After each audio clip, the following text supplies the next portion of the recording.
अस्सलाम वालेकुम। बिस्मिल्लाहिर्रहमानिर्रहीम। मेरा नाम डॉक्टर सईद अहमद है और मैं यहाँ आफिया फैमिली हेल्थ क्लिनिक्स के अंदर as a consultant family medicine practice करता हूँ और मेरे timings Monday to Friday 11 to 3 o'clock है। ब्लड प्रेशर की आम तौर पर जेनेटिक रीज़न ज़्यादा इम्पोर्टेंट होती हैं। अगर फैमिली हिस्ट्री में ब्लड प्रेशर है तो इसको प्राइमरी हाइपरटेंशन कहते हैं और ये ज़्यादा कॉमन है, तकरीबन 90 से 95% लोगों में ये होता है, इसे प्राइमरी हाइपरटेंशन बोलते हैं। सेकेंडरी हाइपरटेंशन उसको लेबल करते हैं जहाँ पर किसी और वजह से ब्लड प्रेशर हो, जिसमें कुछ गुर्दे के अमराज हैं, कुछ गदूद के अमराज हैं और बाज़ दफ़ा हामला ख़वातीन को ब्लड प्रेशर डेवलप हो जाता है प्रेगनेंसी के दौरान, जो कि प्रेगनेंसी के बाद रिजॉल्व हो जाता है। तो 3-4 सेकेंडरी कॉजेज़ हैं जो कि ज़्यादा इम्पोर्टेंट उस एज में होते हैं जहाँ पर यंग ऑनसेट हो जाए या लेट लाइफ के अंदर अचानक ब्लड प्रेशर डेवलप हो जाए। तो डायबिटीज़ का फ्रीक्वेंट एसोसिएशन है हाइपरटेंशन के साथ। हाइपरटेंशन के मरीज़ आते हैं तो उनको हम डायबिटीज़ के लिए स्क्रीनिंग ज़रूर करते हैं, क्योंकि बेसिकली हाइपरटेंशन की इम्पॉर्टेंट चीज़ है कि आपकी कार्डियोवैस्कुलर रिस्क फैक्टर्स आपने एवेल्यूएट करने होते हैं और उनकी रिस्क स्ट्रेटिफिकेशन करते हैं। तो आम तौर पर ये देखते हैं कि ब्लड प्रेशर के साथ क्या मेटाबॉलिक सिंड्रोम है, जिसमें ओबेसिटी, ब्लड प्रेशर, शुगर और उसके वेस्ट सर्कमफ्रेंस देखते हैं। दूसरा डायबिटीज़, कोलेस्ट्रॉल, ये चीज़ें मेजर कर लेते हैं। बाज़ केसेस में अगर थायराइड के डिसऑर्डर्स एक्सपेक्टेड या एंटिसिपेटेड होते हैं, वहाँ पे थायराइड की भी एवेल्यूशन करते हैं। आपने मशहूर सुना होगा कि hypertension is well known as a silent killer. तो अक्सर औक़ात सिम्टम्स कोई भी नहीं होते और बाज़ सूरतों में ये होता है मरीज़ आकर सर दर्द की शिकायत करते हैं, थकन का एहसास कुछ को होता है, सीने में दर्द होना, सांस फूलना, ये प्रेजेंटेशंस हाइपरटेंशन की हो सकती हैं। मैं कब कहूँगा कि मेरा हाई बीपी जो है नॉर्मल है?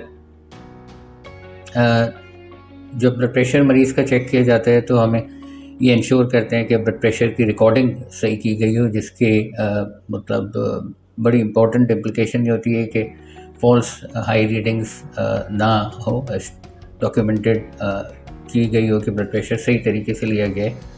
और अगर हमें शक होता है तो फिर ब्लड प्रेशर को रिपीट चेक कराते हैं या घर के ऊपर मरीज़ को बोलते हैं कि आप घर की रिकॉर्डिंग्स भी करके लें। वाइट कोट हाइपरटेंशन एक कॉमन चीज़ है। पेशेंट्स आते हैं, एंक्शियस होते हैं, क्लिनिक में आते हैं, फर्स्ट टाइम विज़िट होता है तो उनका ब्लड प्रेशर फॉल्सली हाई हो जाता है। तो ये एक इम्पॉर्टेंट चीज़ है जिसको एक्सक्लूड करना ज़रूरी होता है। कहाँ तक मैं रीडिंग नॉर्मल समझता हूँ? ब्लड प्रेशर की रिकॉर्डिंग्स जब हम करते हैं तो उसके अंदर डिफरेंट गाइडलाइंस है। उसमें अमेरिकन गाइडलाइंस, कैनेडियन गाइडलाइंस और ब्रिटिश गाइडलाइंस में कुछ थोड़ा सा इख्तलाफ है मामूली, मगर जनरली हम आम तौर पर ये कहते हैं कि अगर ब्लड प्रेशर किसी का 120 से कम और 80 से कम है तो नॉर्मल ब्लड प्रेशर है, जबकि 120 और 129 के दरमियान है, 80 से 89 है तो ये स्टेज 1 है।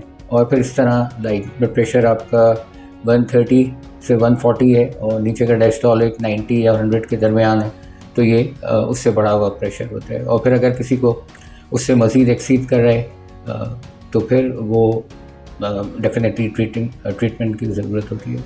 ब्लड प्रेशर अगर वंस हम कंफर्म कर लेते हैं कि ब्लड प्रेशर रियली बढ़ा हुआ है, कोई फॉल्सली एलिवेटेड रीडिंग नहीं है, तो उसको चाहे सिम्टम्स हो या ना हो उसको ट्रीटमेंट की ज़रूरत पड़ेगी, क्योंकि अगर ब्लड प्रेशर को बग़ैर इलाज के छोड़ दिया जाए तो इसकी लॉन्ग टर्म कॉम्प्लिकेशंस हैं, जिसमें फालिज का हो जाना, दिल के दौरे का पड़ना, गुर्दों का नकारा हो जाना और दीगर मसाइल पेश आ सकते हैं।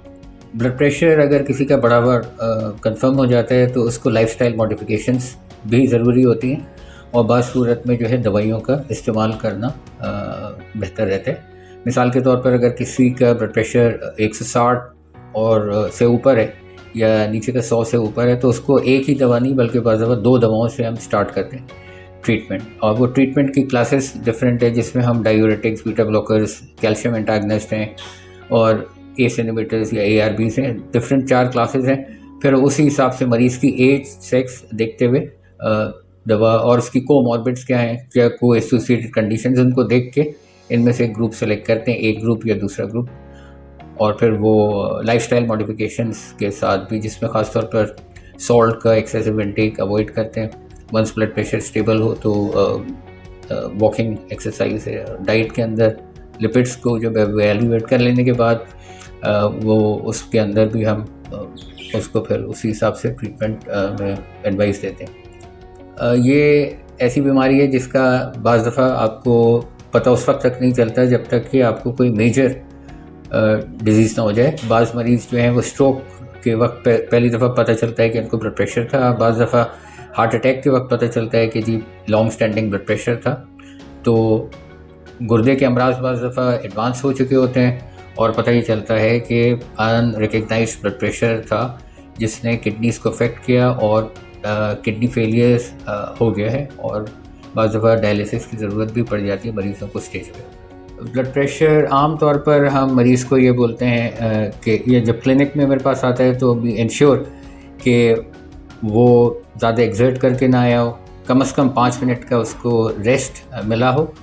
उसके बाद उसकी पोजीशन भी बहुत इम्पोर्टेंट है ब्लड प्रेशर चेक करने में कि मरीज़ बिल्कुल रिलैक्स बैठा हुआ हो, उसकी जो टांगें हैं वो क्रॉस ना हो, उसकी बैक जो है सपोर्टेड हो, उसकी आर्म जो है वो टेबल पे रेस्ट कर रहा हो और सबसे इम्पॉर्टेंट चीज़ ये है कि जो कफ़ है वो अप्रोप्रिएट साइज़ का इस्तेमाल किया जाए। इसलिए कि अगर कफ़ टाइट है, आर्म सर्कमफ्रेंस ज़्यादा है तो हमेशा हाई रीडिंग आएगी और ये गलती कॉमनली होती है क्लिनिक के अंदर और उसको मतलब चेक करना ज़रूरी है। इसी तरह दोनों हाथों के अंदर ब्लड प्रेशर चेक करना बेहतर रहता है क्योंकि बाज़ दफ़ा डिफरेंस होता है और उसी आर्म का ब्लड प्रेशर रिकॉर्ड करना चाहिए जिसमें कि ऊपर वाली रीडिंग है और उसी को फिर फॉलो करना चाहिए।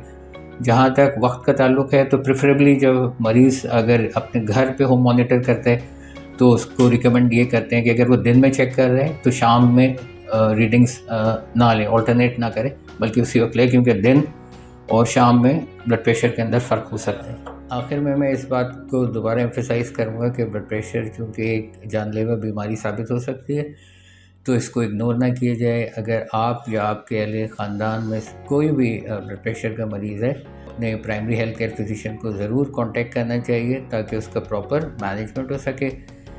अगर आप किसी ऐसे इलाके में हैं जहाँ पे आपको फैसिलिटी नहीं है आसानी से डॉक्टर को दिखाने की, तो आप नीचे दिए हुए नंबर पर वीडियो कंसल्टेशन के लिए अपॉइंटमेंट ले सकते हैं। जज़ाकल्लाह, शुक्रिया, अस्सलाम वालेकुम।